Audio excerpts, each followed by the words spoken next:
Hello friends, welcome to learn English by Tabassum and this is Tabassum here. तो चलिए आज की वीडियो में हम लोग डिस्कस कर लेते हैं क्लास 11th क्लास की जो इंग्लिश बुक है उसका जो लेसन नंबर 1 है the summer of the beautiful white horse, जिसको लिखा है विलियम सैरोयन ने। इसको हिंदी में लाइन बाय लाइन हम लोग डिस्कस करेंगे। ठीक है, तो एक एक वर्ड को मैं आपको यहाँ पर बताने वाली हूँ। पूरी स्टोरी आपको हिंदी में समझ में आ जाएगी। तो चलिए वीडियो को स्किप नहीं करना, लास्ट तक देखना है, बने रहना है। और अगर आपको लगे कि वीडियो आपके लिए हेल्पफुल है, पसंद आई है, तो प्लीज़ लाइक कर दीजिएगा। इससे अगली वीडियो में मैं आपको इसी चैप्टर के इंपॉर्टेंट क्वेश्चंस बताऊंगी, लॉन्ग या शॉर्ट जो भी हैं, तो देखना मत भूलिएगा। चलिए आगे बढ़ते हैं। पहले छोटा सा इंट्रोडक्शन दे दूं। Guys, this story is about two poor Armenian boys who belong to a tribe whose hallmarks are trust and honesty. ये एक स्टोरी है जो दो पुअर यानी गरीब आर्मेनियन बॉयज़ के बारे में है, जो एक ऐसी ट्राइब का मतलब कबीले को बिलोंग करते हैं या जिनका हॉलमार्क क्या है, ट्रस्ट एंड ऑनेस्टी। यानी ये लोग एक ऐसे कबीले को बिलोंग करते हैं जो अपनी ईमानदारी और बहादुरी के लिए या ट्रस्ट के लिए जाना जाता है। देखिए कहानी स्टार्ट होती है। नरेटर जो है इस कहानी का वो है आरम नाम का एक लड़का। ठीक है, सो आरम जो है वो बताते हैं हमें कि one day back there in the good old days when I was 9 and the world was full of every imaginable kind of magnificence and life was still a delightful and mysterious dream. My cousin Murad, who was considered crazy by everybody who knew him except me, came to my house at 4 in the morning and woke up me tapping on the window of my room। यहाँ से लेके यहाँ तक ये हमारा पूरा stanza, कहीं इसने मतलब सांस ही नहीं लिया, फुल स्टॉप कहीं नहीं आया। इसको पहले हम जानते हैं क्या कह रहा है हमारा जो नरेटर है एक 9 साल का लड़का है जिसका नाम है आरम। सबसे पहले मैं आपको ये चीज़ बता दूं, अरम या आरम जो भी आप इसको प्रोनाउंस करना चाहें। तो आरम हमसे बताते हैं कि एक बार क्या हुआ, ये पुराने दिनों की बात है, ओल्ड डेज की बात है। व्हेन आई वाज 9, कि जब मैं कितने साल का था, 9 साल का था। And the world was full of every imaginable kind of magnificence, और ये जो वर्ल्ड था मेरे लिए इमेजिनेशन से भरा हुआ था, शानदार चीज़ों से, मैग्निफिसेंस चीज़ों से भरा हुआ था।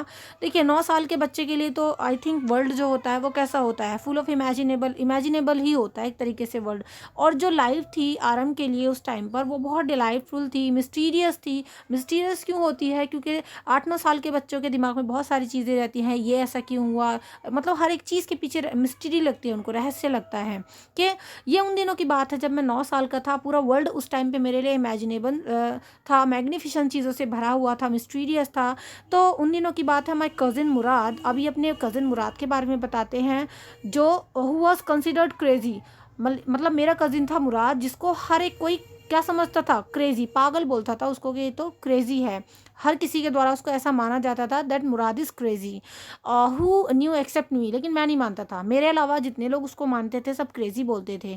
तो वो आया, ही केम टू माई हाउस, वो मेरे घर आया। लेकिन आया किस टाइम पर? एट 4 इन द मॉर्निंग, सुबह के 4 बजे। अब देखो सुबह के 4 बजे आता है Murad and woke up me tapping on the window of my room, और मुझे ना विंडो के ऊपर टैप टैप करके जो है वोकअप करता है, उठाता है। मेरी आँख खुल जाती हैं। तो जब उसने मुझे उठाया तो ही सेड आरम, उसने कहा आरम उठ जाओ। सो जैसे ही उसकी आवाज़ आई, I jumped out of bed and looked out of the window. मैं एकदम कूद कर उठ गया एकदम। जब भाई मान लो सुबह के 4 बजे को टैप टैप करके आपको उठाएगा, एकदम जंप हो जाओगे आप। तो मैं बेड से जंप हो गया तुरंत, और मैंने विंडो से बाहर लुक आउट किया। मैंने देखा कौन है बाहर। आई couldn't believe what I saw, और मुझे बिलीव ही नहीं हुआ कि मैंने क्या देखा। It wasn't morning yet but it was summer and with daybreak, not many minutes around the corner of the world, it was light enough for me to know I wasn't dreaming।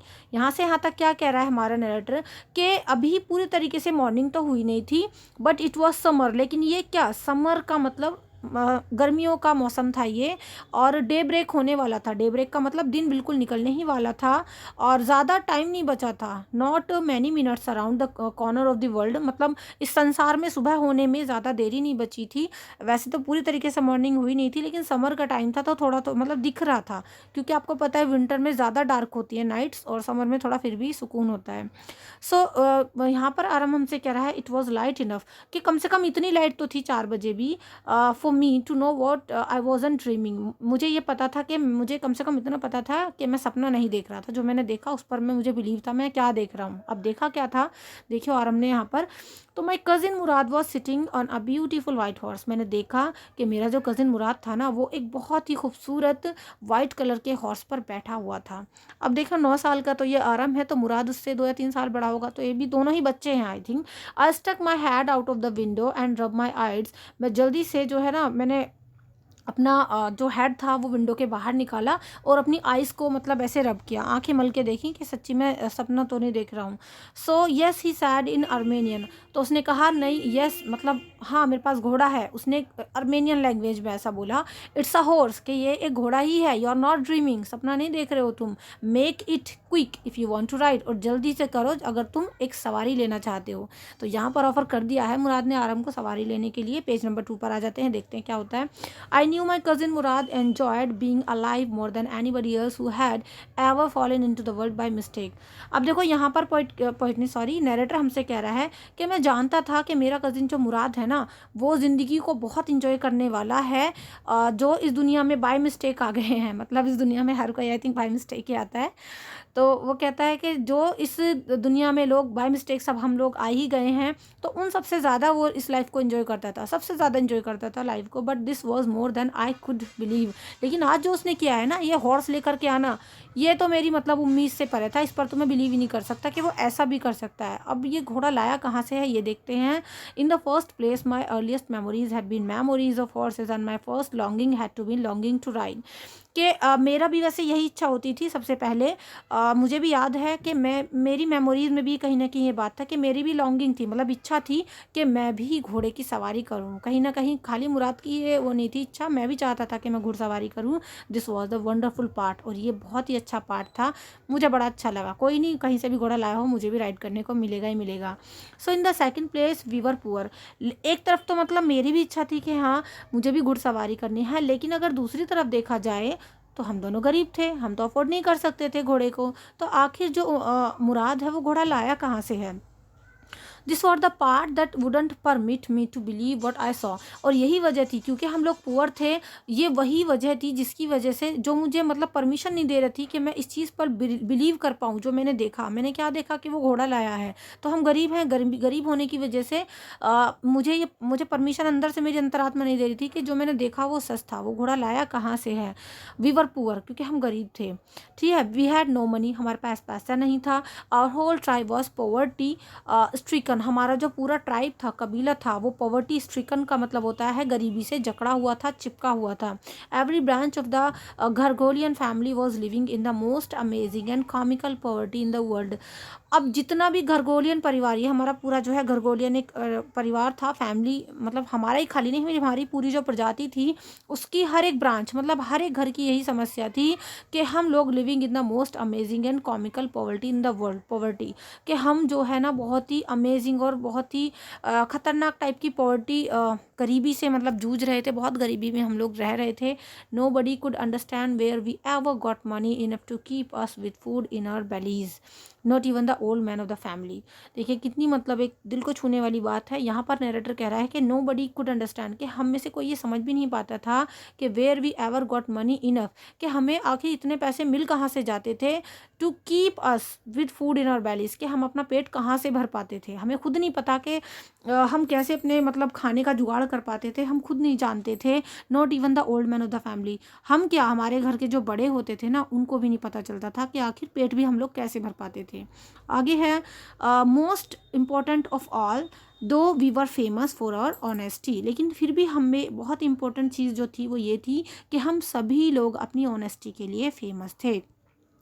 We had been famous for our honesty for something like 11 centuries, even when we had been the wealthiest family in what we like to think was the world। और हम जो है ना famous थे अपनी honesty के लिए कम से कम पिछली लास्ट 11 सेंचुरीज से, है ना। हम 11 सेंचुरीज से अपनी ऑनेस्टी के लिए फेमस थे।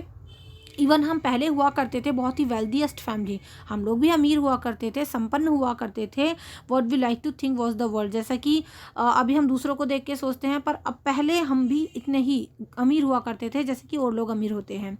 We were proud first honest next, तो हम लोग ना पहले खुद को क्या समझते हैं, प्राउड, मतलब हमें गर्व ज़्यादा महसूस करते हैं। ऑनेस्टी तो फिर भी एक दफ़े को बाद में आती है, पहले तो हम गौरवान्वित महसूस करते हैं। And after that we believed in right and wrong, और उसके बाद बारी आती है कि क्या सही है और क्या गलत है। मतलब हमारे ट्राइब के लोगों के लिए सबसे पहले प्राउड आता है, उसके बाद आती है कि हम लोग जो है ऑनेस्ट हैं, और तीसरी नंबर पर आती है कि क्या राइट है क्या रॉन्ग है, ये तब हम सोचते हैं। None of us next and after that we believed in right and sorry none of us would take advantage of anybody in the world let alone steal. अब यहाँ पर जो नैरेटर कह रहे हैं कि नन ऑफ अस, यानी हम में से कोई भी टेक एडवांटेजेस ऑफ एनीबडी, हम में से कोई भी, हमारे ट्राइब में से कोई भी आदमी किसी दूसरे इंसान का कभी कोई फ़ायदा नहीं उठाता, एडवांटेजेस नहीं लेता। पूरी दुनिया के अंदर किसी का भी हम लोग फ़ायदा नहीं उठाते। लेट अलोन स्टील, चोरी तो दूर की बात, चोरी को तो भूल ही जाओ, है ना, चोरी तो बहुत दूर की बात है, हम तो किसी का फ़ायदा भी नहीं उठा सकते।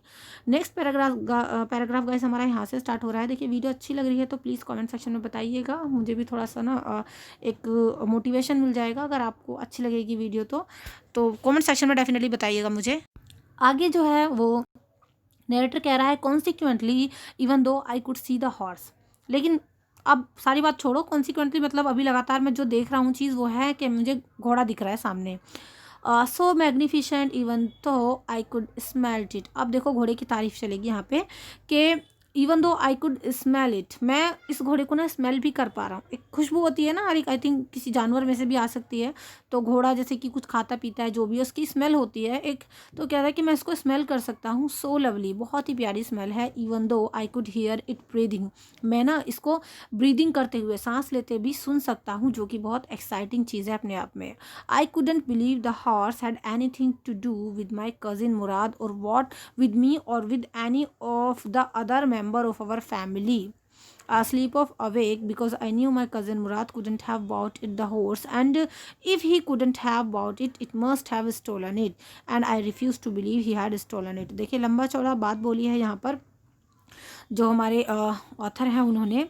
तो यहाँ तक बोला था कि भाई मुझे बड़ा एक्साइटेड लग रहा है, और I couldn't believe that horse had anything to do with my cousin मुराद। तो मुझे नहीं लगता कि ये जो घोड़ा है मुझे या मेरे कज़िन मुराद को कुछ भी कहेगा, या फिर जो हमारे फैमिली के मेंबर्स हैं हमें ये कुछ कहेगा, या हम इसको चुरा सकते हैं। जो भी है, जो जागा हुआ है, जो सो रहा है, चाहे हमारे फैमिली के मेंबर जागे हुए हैं या सो रहे हैं, मुझे नहीं लगता कि घोड़ा हमारे लिए कुछ नुकसानदायक है।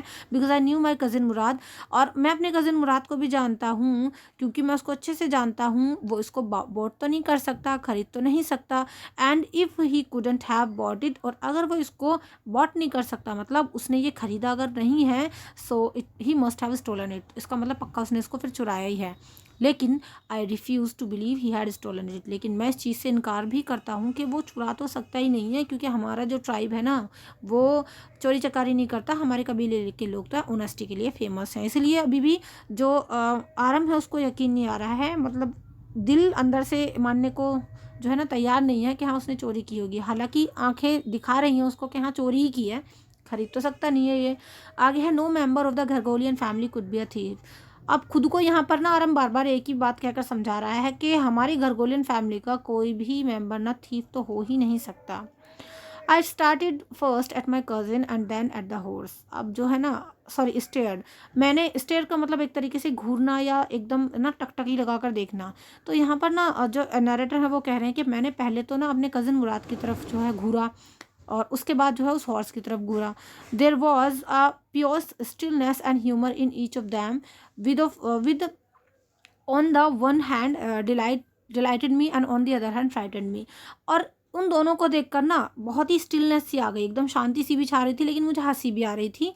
कभी मैं घोड़े को देखता, कभी मुराद को देखता, और इस हंसी की वजह से या इस शांति की वजह से ऑन दी वन हैंड एक तरफ तो जो है मुझे थोड़ा सा मतलब डिलाइटिंग लग रहा था, ये खुशी देने वाला भी मोमेंट था एक तरीके से, लेकिन दूसरी तरफ इट फ्रंटेड मी, मतलब मैं डरा हुआ भी था कि कहीं अगर ये चोरी है तो पकड़ी ही जाएगी। तो एक्साइटमेंट भी है लेकिन डर भी है, क्योंकि पकड़े ना जाए चोरी की है तो।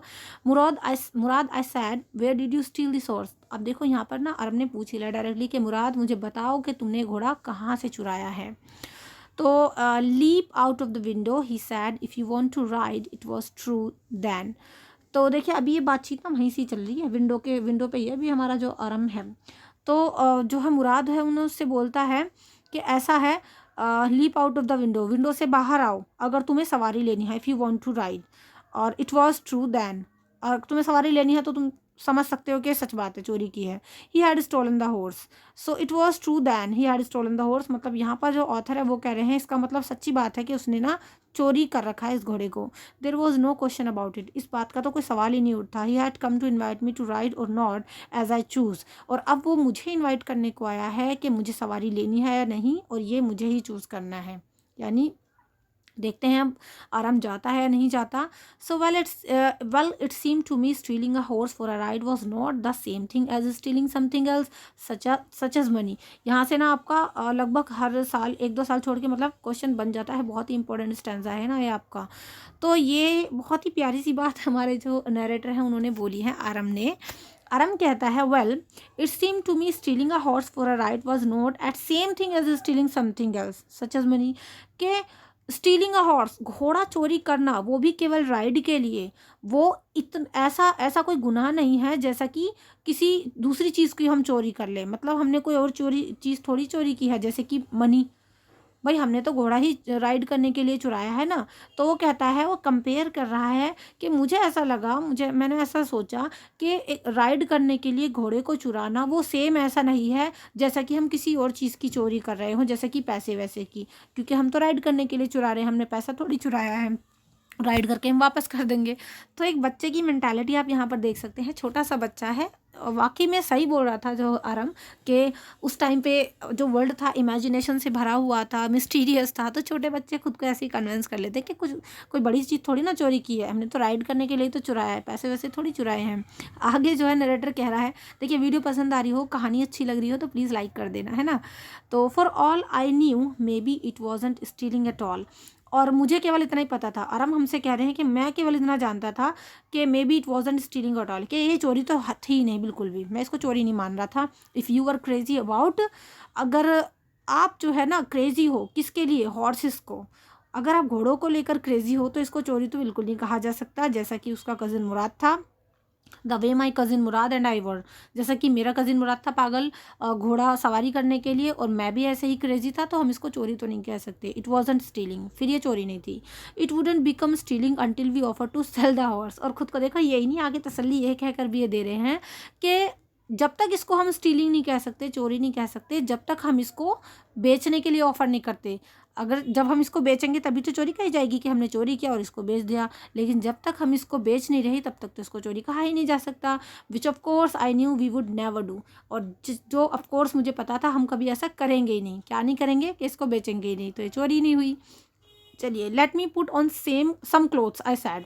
अब देखिए मुराद ने उससे कह दिया है कि ऐसा है, फटाफट सवारी करने के लिए नीचे उतर आओ, बहुत देर हो गई है खिड़की से बातें करते करते। सो आई सैड, मतलब यहाँ पर जो नरेटर है वो कह रहे हैं, मतलब आराम हमसे कहता है कि मुझे कुछ कपड़े पहनने दो, आ रहा हूँ मैं भी नीचे उतर के। All right he said but hurry, कि ठीक है जल्दी से पहनो बट जल्दी से आ जाओ। I leaped into my clothes, तो मैंने ना जल्दी से अपने कपड़े पहन लिए, टांग लिए अपने ऊपर। I jump down to the yard from the window and leaped up on to the horse behind my cousin मुराद। तो इतनी खुशी थी आरम को जंप करके अपना नीचे यार्ड में, मतलब आंगन में कूद गए, विंडो से नीचे उतर गए, और into the horse behind my cousin मुराद, और फटाफट से अपने कज़िन मुराद के पीछे उस घोड़े पर वो बैठ गए। That year we lived at the edge of town on Walnut Avenue, और उस साल हम लोग रहते थे एज ऑफ टाउन में, और जहाँ पर वॉलनट एवेन्यू भी था, बिहाइंड आवर हाउस, हमारे घर के पीछे वॉज द कंट्री, ठीक है, गाँव में लोग रहते थे। Vineyards, orchards, irrigation ditches and country roads, और वहाँ पर क्या थे, कुछ वाइन यार्ड्स से, मतलब जो अंगूर के जो बाग बगीचे होते हैं, ऑर्चार्ड्स, इरीगेशन डिचेज थे, मतलब सिंचाई के जो जाल होते हैं, कंट्री रोड्स थे, तो कुछ ऐसी कंडीशन थी। In less than 3 minutes we were on Olive Avenue, और 3 मिनट के अंदर अंदर अगले हम लोग जो है ऑलिव एवेन्यू के पीछे पहुँच गए। And then the horse began to trot, और उसके बाद जो है ना घोड़े ने ट्रॉट करना शुरू किया। The air was new and lovely to breathe, अब देखो जब ये सवारी कर रहे हैं तो हवा बहुत अच्छी अच्छी लग रही थी इनको, लवली लग रही थी, सांस लेने में बड़ा अच्छा अच्छा फील हो रहा था, क्योंकि आपको पता है घोड़ा स्पीड से चलता है तो हवा भी ताज़ी ताज़ी लगती है।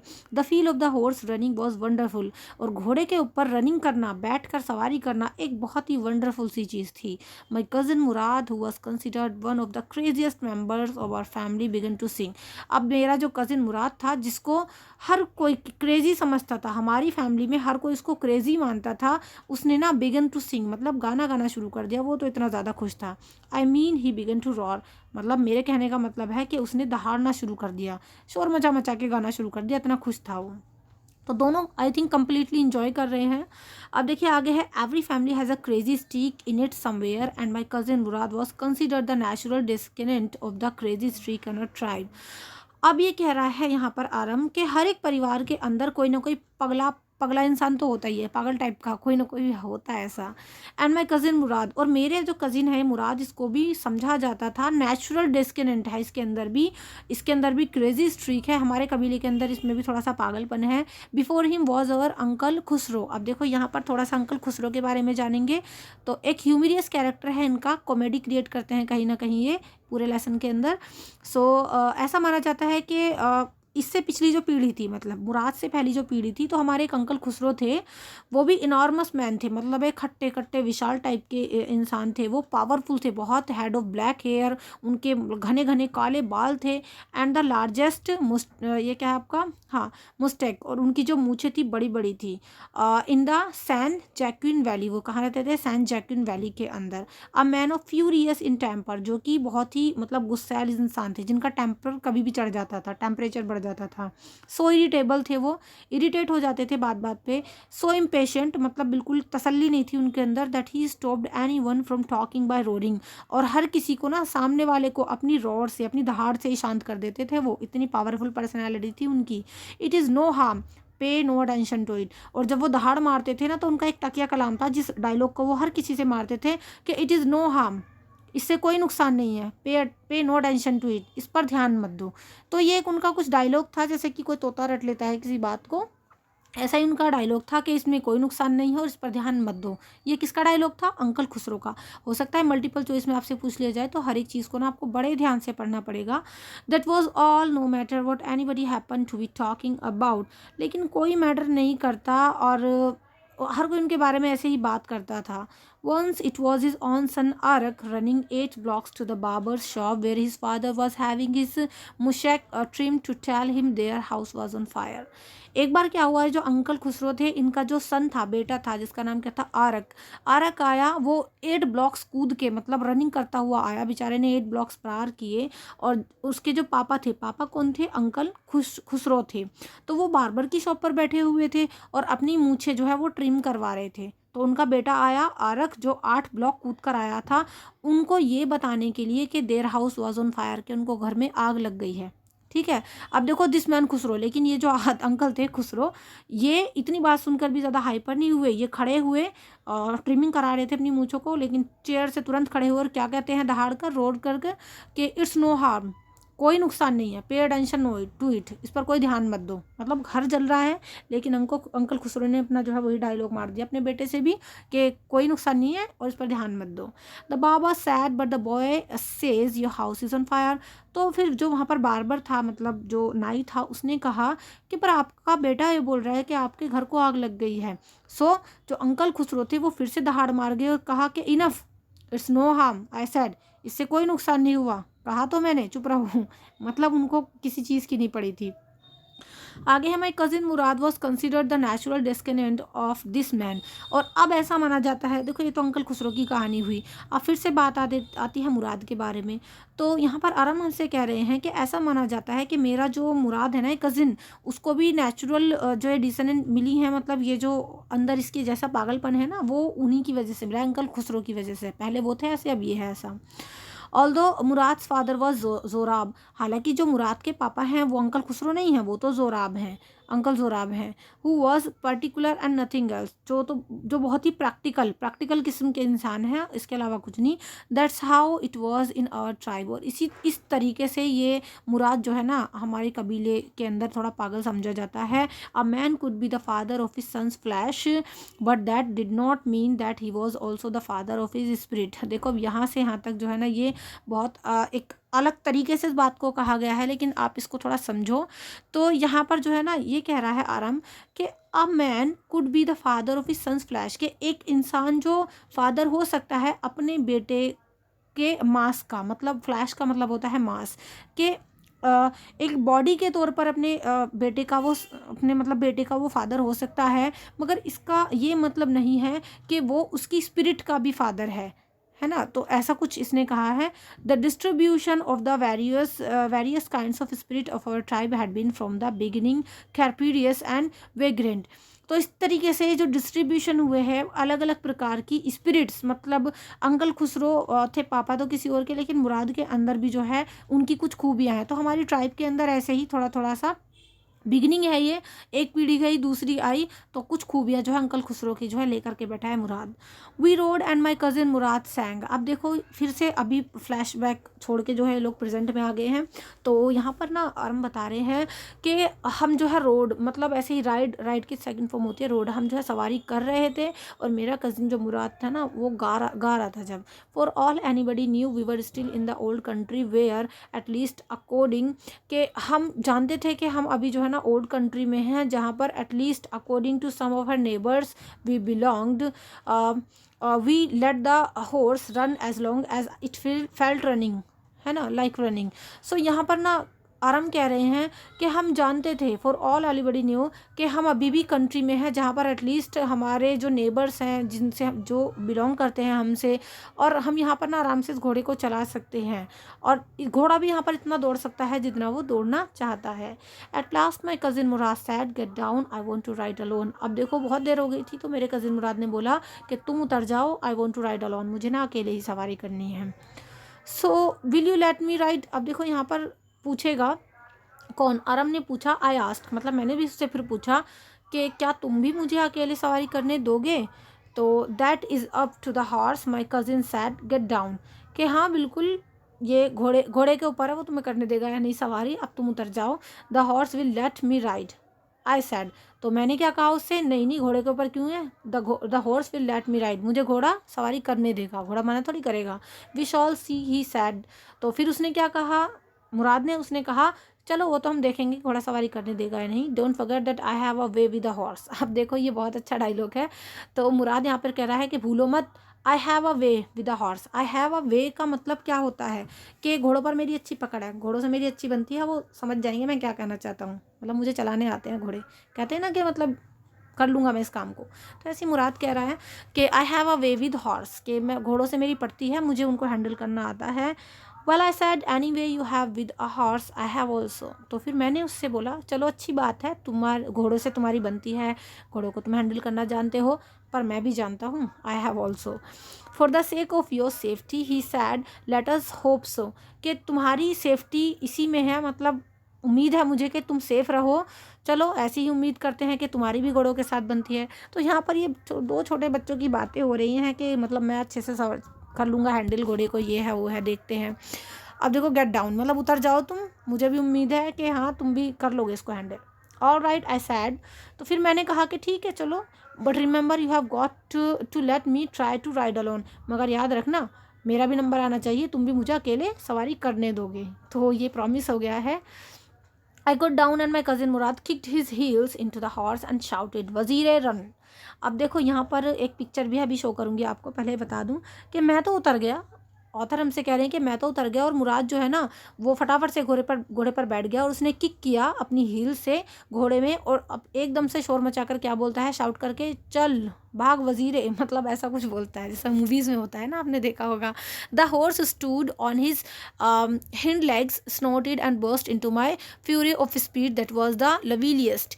तो हॉर्स ने क्या किया, वो अपने आगे के दो पैरों पर खड़ा हो गया, स्नॉट किया उसने ऐसे, और जो है फटाफट से दहाड़ मारी, अपनी पूरी की पूरी स्पीड पकड़ ली, घोड़े ने स्टार्ट कर दिया। देखो बिल्कुल इसी पोजीशन में घोड़े ने स्टार्ट किया, मैं आपको दिखा दूँ। आगे के दो पैर उठाए, और ये है हमारा मुराद, आप इसको समझ सकते हो, मुराद कह रहा है भाग वजीरे भाग, और मैं लेता हूँ तेरी सवारी। तो ऐसा घोड़ा जो है हिनहिना कर अब जो है भागने वाला है। चलिए आगे बढ़ लेते हैं। वीडियो अच्छी लग रही है तो प्लीज़ कमेंट सेक्शन में बताइएगा। इनों की वीडियो थोड़ी सी लॉन्ग जाएगी ये, क्योंकि कहानी थोड़ी ज़्यादा है। Thing I had ever seen. तो देखिए यहाँ पर हमने इसको फिनिश किया था कि घोड़ा पूरी स्पीड पर था, लेकिन ये बहुत ही लवलीस्ट, बहुत ही प्यारी सी चीज़ थी जो मैंने इससे पहले कभी नहीं देखी थी, मेरे लिए नया एक्सपीरियंस था। तो my cousin Mourad race the horse across a field of dry grass to an irrigation ditch, cross the ditch on the horse and 5 minutes later return dripping wet. अब देखिए क्या हुआ, तो ये कहते हैं यहाँ पर कि मेरा जो कज़िन मुराद था ना, उसने घोड़े से एक तरीके से रेस लगानी शुरू कर दी। अब वो ड्राई ग्रास, एक सूखी घास के ऊपर जो है इरिगेशन डिच की तरफ दौड़ता हुआ जा रहा था। क्रॉस द डिच, मतलब उस डिच को भी क्रॉस कर दिया, और विदिन 5 मिनट्स, 5 मिनट के अंदर ही, मतलब 5 मिनट बाद ही वो रिटर्न हो गया, और ड्रिपिंग वेट, मतलब पसीने बिल्कुल चू रहे थे, ऐसा मतलब जब वो वापस आया वहाँ से। सो गाइस, इससे आगे की स्टोरी हम लोग जानेंगे इसके पार्ट 2 में, क्योंकि वीडियो वरना बहुत ज़्यादा लंबी हो जाएगी, फिर आप लोग थोड़े बोर हो जाओगे। तो आपको वीडियो कैसी लगी है कमेंट सेक्शन में कमेंट करके ज़रूर बताइएगा। पसंद आई हो तो ज़रूर अपने फ्रेंड्स के साथ शेयर कर सकते हैं। आप चैनल पर पहली बार विजिट करें तो सब्सक्राइब कर लीजिएगा। सो गाइस, से नेक्स्ट वीडियो में मैं आपको बताऊँगी इसका पार्ट 2, यानी आगे की पूरी स्टोरी, इसको फिनिश कर लेंगे हम नेक्स्ट पार्ट में, और उसके बाद हम लोग डिस्कस करेंगे इसके important question answers, then MCQs वगैरह। So see you in the next video. Till then be a learner and learn English. Good bye.